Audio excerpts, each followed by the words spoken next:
I came home earlier than planned from a business trip. As I stepped onto the porch, the front door opened.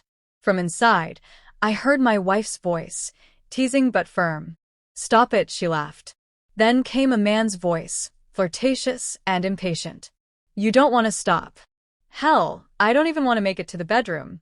Let's do it right here on the back of the couch. Just lose the panties this time. They cheated me last time." The word struck me like a blow to the chest. I wasn't supposed to be here. That was the entire idea. My flight had been delayed, and instead of enduring another night alone in a hotel, I grabbed the next available flight home. The drive back had been uneventful. My thoughts were filled with how surprised she'd be, maybe a quiet dinner, maybe waking her with soft kisses, simple things. But as I pulled into the driveway, a chill ran through me. There was another car parked outside. Not unfamiliar. Not random. A sleek black Audi. Chris's car. The kind of vehicle a man buys when he wants people to notice him. I turned off the engine and sat in the stillness, my thoughts swirling. I'd never been one to jump to conclusions, but something felt wrong. My wife didn't expect me.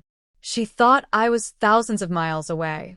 Grabbing my bag, I walked to the door slowly, cautiously. And then I heard them. Their laughter. And those words. It wasn't some fleeting paranoia anymore. It was real. It was happening. In our home. My hand curled tightly around the doorknob. Then I moved.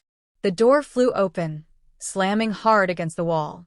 I stepped into a room heavy with heat and betrayal. My wife stood there, half-dressed, her blouse open, the black lace bra I'd bought her exposed. Chris stood behind her, his belt undone, one hand still on her waist. They froze in place, guilt carved across their faces. Sophia's eyes grew wide with shock. She hadn't planned for this moment. She hadn't imagined I'd see her like this. "Honey, I can explain," she began, voice trembling. Chris, the smug bastard, actually had the audacity to smirk. "Damn, man," he said, grinning. "You should have called. We'd have saved you a spot." That was it. I crossed the room in 3 strides and drove my fist into his jaw. He went down hard onto the coffee table. Sophia screamed. Chris groaned, spitting blood onto the floor. "You bastard," he tried to say. I hauled him up by his collar and slammed him against the wall. The grin was gone now. Fear replaced it. "You have 5 seconds to get the hell out of my house," I said, my voice low and steady. His eyes searched for Sophia, as though expecting her to defend him. She said nothing. I shoved him toward the door. He scrambled to get his shoes, nearly falling as he stumbled out. I followed him outside. "If I ever see you again," I said coldly, "I won't stop at one punch." He didn't say a word. Just ran. Tires squealed as he peeled out of the driveway. I turned and saw her in the doorway. Arms crossed over her chest, blouse still loose, face pale. She looked so small, so pitiful. Nothing like the woman who'd just laughed with another man in our home. "I can explain," she whispered. I laughed, bitter and hollow. "Oh, you will," I told her. "Just not tonight." I pushed past her and headed straight for the guest room, suitcase in hand. That was where the real reckoning would begin. Not through shouting or broken plates. Through silence. Through absence. Through the weight of everything she had just thrown away. She hovered in the hallway trying to speak, trying to understand. "Where are you going?" she asked, voice breaking. I didn't respond. I simply carried my suitcase to the guest bedroom, a space she'd never paid attention to before. A room she never imagined a married couple would need. She crept out of the bedroom, clearly waiting for any gesture. When she saw me, she approached cautiously. "Good morning," she said, voice soft. "Can we talk?" I didn't even glance up. "I'm busy." She stiffened. "I don't understand what you want from me," she snapped. "I already told you. It didn't mean anything." I looked her in the eye, calm. "And I already told you," I said, "you're going to find out what it means to lose everything." And just like that, the fear in her eyes turned real. The first step was erasure. No screaming. No fighting. Just silence. I didn't acknowledge her. No eye contact. No responses. When she spoke, I walked away. When she asked for something, I ignored her. At first, she brushed it off, mocked it even, pretended not to care. But the cracks started showing after a few days. The silence ate at her. Then came the breakdown. "Why won't you just yell at me?" she cried one night. "Why won't you say something?" I leaned against the counter, tilting my head. "Because you don't deserve my anger," I said. "You only deserve my silence." Her face collapsed. She turned and ran out of the room. And that was only the beginning. She thrived on admiration. It was like oxygen to her. So I made sure the world saw who she truly was. I didn't need to broadcast that she cheated on me. That would have been too easy. Instead, I played it smart. I dropped quiet hints in the right places, adjusted how I presented myself online, had subtle chats with mutual friends, just enough to plant a seed. Yeah, we're going through a rough patch. It's hard when the person you love turns out to be someone else entirely. That's all it took. The gossip spread like wildfire. Soon, her friends started treating her differently. Awkward silences, sidelong glances, hesitant conversations. Eventually, confusion drove her to ask one of her closest friends, "Sophia, is it true?" "Is what true?" she replied. "That you cheated on him?" Her face went white. "Who said that?" Her friend just shrugged. "People are talking." And that was it. The carefully crafted image she clung to began to collapse. But I wasn't finished. I waited until she was at her lowest, lonely, anxious, desperate for something familiar. That's when I made my move. I told her I was filing for divorce. Her eyes, hollow, looked up at me. "What?" "You'll get the papers tomorrow," I said calmly.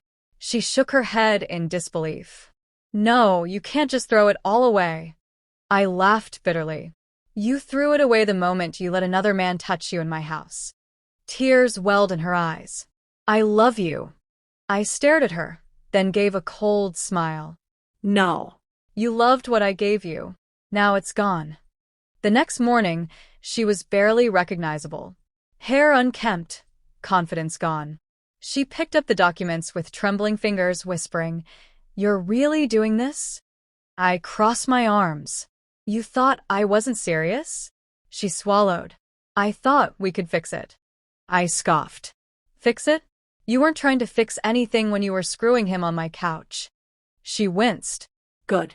I stepped closer and lowered my voice. "You weren't thinking about fixing things when you invited him into our home. When you cried out for him, where we used to make love. So tell me, when did fixing things suddenly matter? When you saw what it cost you." She broke down. "It was a mistake." "No," I said flatly. "A mistake is forgetting an appointment. Burning dinner. What you did was a choice. I don't want to lose you." "You lost me the day you made me a fool," I replied coldly. "And you're going to lose a lot more." She'd gotten comfortable in that house, the one I bought, the one I built our future in. But I had already spoken to my lawyer. I was keeping it. She had 1 month to move out, and I intended to make her feel every agonizing day. I stopped buying groceries, canceled her memberships, shut off her online accounts, spa visits, even the cleaning service. Suddenly, she had to fend for herself in a home that now rejected her. One night she snapped, "Are you trying to make my life miserable?" I took a sip of whiskey. "I'm just treating you the way you treated me." "You're punishing me." I smiled. "Not yet." Her job was next. She only had it because of my connections. A quick message to a friend at her firm was all it took.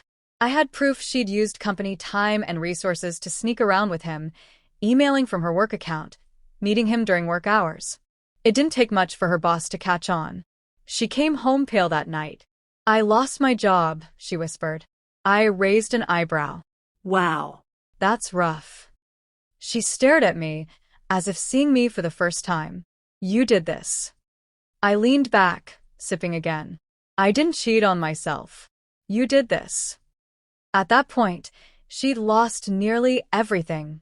Her job, her comfort, her pride. But I wasn't done.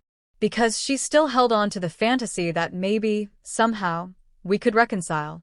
As she packed her things, she hung around hoping. One night she said, "Maybe we could try counseling?" "Why?"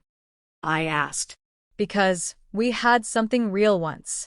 I let the silence stretch, then laughed. Something real? Sophia, that died the moment you let another man into our home. She winced. I don't want you. I don't love you. I don't even hate you. You're nothing to me. That was when she truly broke. Not when I handed her the divorce papers. Not when she lost her job.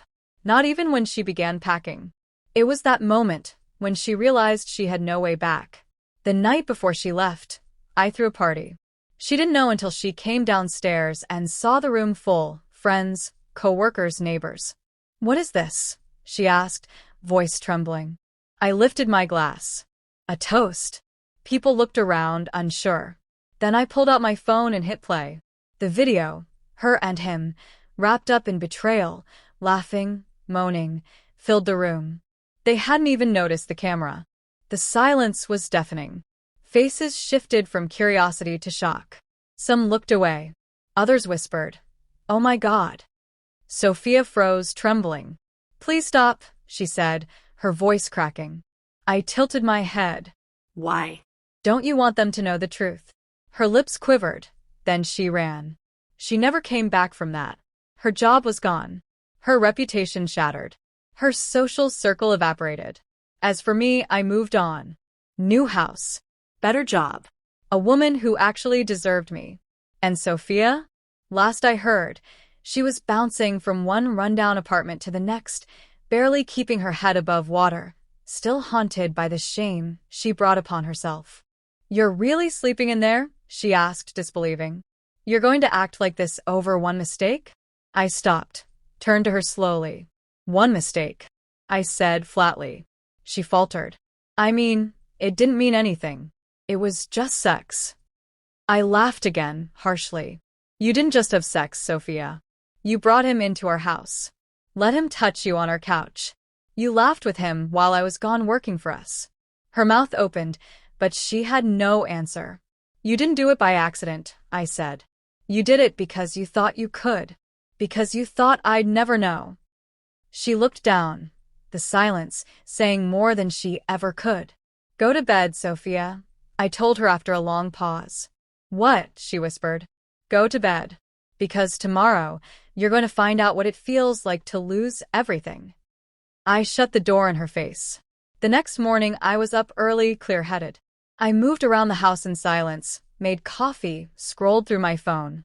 Missed messages lit up the screen. "Sophia, please talk to me."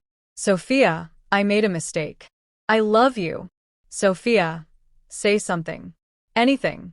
I smirked. She was starting to unravel.